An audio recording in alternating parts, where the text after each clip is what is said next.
Welcome to the 22nd episode of NPSee, the series that aims to bring the unimportant NPCs from games to light. Let us dive right into the vast province of Cyrodiil in Elder Scrolls IV Oblivion.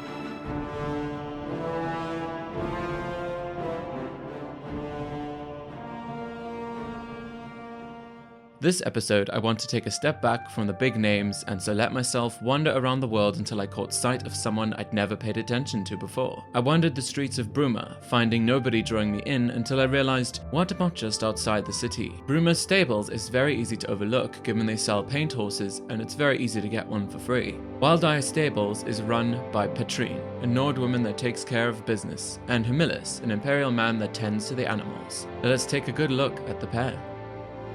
Heading inside the business that distinctly looks like a shack, we find Petrine. Are you looking for a horse? The Wildeyes stables have the best paint horses in Cyrodiil. She humbly speaks about her horses. Sorry, all I have is paints. Serviceable beasts, but nothing special. They ask you how you are, you just have to say... We Nords are no great fanciers of horse flesh.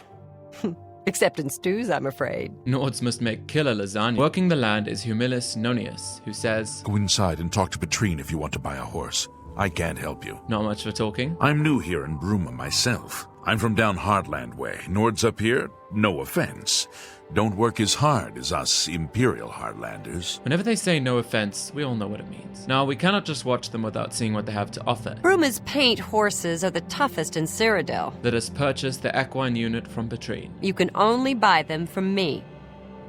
Apparently I changed my mind. Are you certain? Oh well.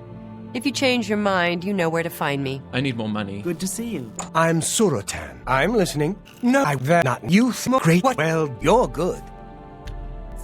You've made a fine. A good.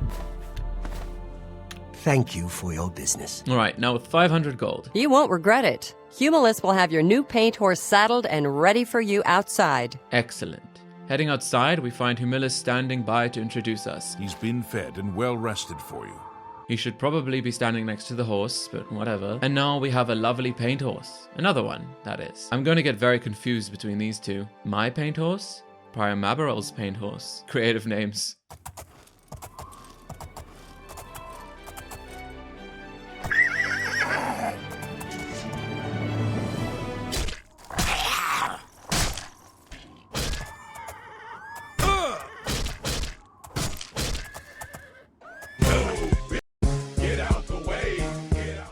Petrine lives a normal merchant affair. She sleeps from 10 p.m. to 6 a.m. and eats a 2-hour breakfast. She tends the shop front for 10 hours, only taking breaks at midday when she eats lunch and at 6 p.m. when she eats dinner.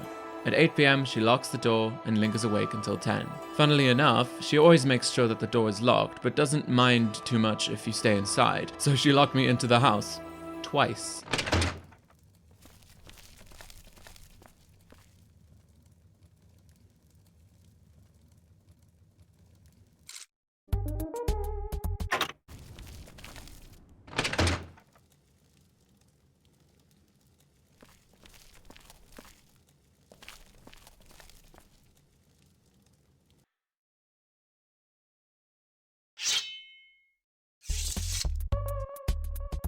Humilis works out in the cold all day. He also sleeps from 10 to 6 and immediately heads out to the pastures. He walks the vicinity up until 8 when he gets to work, raking the ground. I'm not sure what this is accomplishing, but anyway. He also breaks for lunch at noon, utilizing the bench in the pens, before wandering the area, spotting for who knows what, up until eating dinner at 6 p.m. He remains outside for the rest of the day as the bitter cold evening arrives. Hello? Before retreating inside and to bed at 10. The news from Anvil is terrible. Have you heard about the attack on the chapel there? No, I haven't. What's happened? All the slots priesthood. The whole Desical chapel crated. No! No doubt. They say that when you murder someone, the Dark Brotherhood comes... The Wildeyes stables stands as the only structure outside the eastern gate of Bruma. It is a small shack of wood planks and is accompanied by a large corral in which the horses dwell. The inside boasts a single room for every purpose. Petrine and Humilis have a bed either side of the fireplace. A table and chair serve as a desk and dining place, and there is a shelf of books along with decent storage space. Despite its smallness, the home is quite homely, bright, and warm, a good contrast to the icy surroundings. Petrine defends herself with her iron short sword, but is far from a trained fighter. By the nine divines! Assault!